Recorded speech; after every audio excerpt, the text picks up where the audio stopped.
नमस्कार अनि स्वागत छ तपाईँलाई आजको यो मेरो छोटो भिडियोमा। तपाईँहरूको माझमा आज म चर्चा गर्न गइरहेको छु भाइनेट कम्युनिकेसनले दिने यो भिआइए टिभीको यो जुन बक्स छ त्यो बक्सको प्रयोग गरेर आफ्नो यो पुरानो टिभीको जुन लुक्स छ त्यो लुक्सलाई कसरी चेन्ज गर्ने भनेर हेर्नु है त।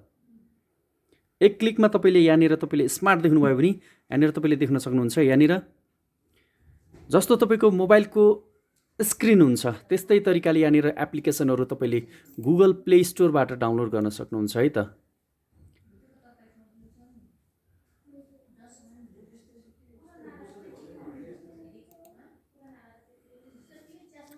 यहाँनिर देख्नुभयो मैले फेसबुक टिकटक जस्तो एप्लिकेसनहरूलाई प्रिइन्स्टल गरिसकेको छु। यहाँनिर भने टिभी पनि तपाईँले एकदमै कुनै पनि यो फेरि फ्रिमवेयर चेन्ज गरेर अथवा सफ्टवेयरै चेन्ज गरेर गरेको होइन है, मात्र एक क्लिकमा।